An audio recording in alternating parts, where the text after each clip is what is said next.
Hi friends, ఇవాళ వచ్చేసి మనం టైవాన్ పంప్ అయితే చూస్తాం కదా ఫ్రెండ్స్.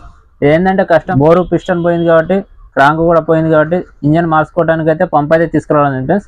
దీనికి వచ్చేసి 26 ఇంజన్ ఉన్నది కదా, దీంట్లో మనమైతే 34 కిసాన్ సైజ్ అయితే ఇంజన్ అయితే మారవడం జరుగుతుంది ఫ్రెండ్స్.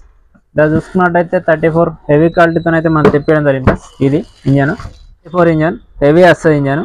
ఓకేనా ఫ్రెండ్స్? ఓకే ఫ్రెండ్స్, మనం ఇంజన్ అయితే చేంజ్ చేసేసాం. ఇది 26 ఇంజన్ అయితే తీసేసి 34 ఇంజన్ అయితే వేయడం జరిగింది ఫ్రెండ్స్. ఇది కిసాన్ సైజ్తో హెవీ క్వాలిటీతో అయితే తెప్పడం జరిగింది ఫ్రెండ్స్. ఇలా పోస్ట్ స్టాక్ కానీ టూ స్టాక్ కానీ రెండు రకాలు అయితే మన దగ్గర దొరకడం జరుగుతుంది. ఓకేనా ఫ్రెండ్స్? ఏదైనా ట్రబుల్ ఇస్తుంది అనుకుంటే ఇంజన్ అయితే మార్చుకోవచ్చు. ఓకేనా? Two stock engine. Okay friends, మనం దీన్ని ఫిట్టింగ్ వీడియో అయితే మనం కింద లింక్ అయితే పెట్టడం జరుగుతుంది ఫ్రెండ్స్. ఎవరికైనా ఫిట్టింగ్ చూసుకోవాలనుకుంటే మనం ఆ లింక్ అయితే ఓపెన్ చేసి అయితే మనం వీడియో అయితే లెంత్ వీడియో చూసుకోవచ్చు. ఓకేనా ఫ్రెండ్స్? ఎవరికైనా కావాలన్నా కానీ మన ఛానల్లో నెంబర్ ఉంటుంది, కాల్ చేసి కనుక్కోగలుగుతారు. మన వీడియో కానీ నచ్చినట్టయితే మన ఛానల్ లైక్ చేయండి, షేర్ చేయండి, సబ్స్క్రైబ్.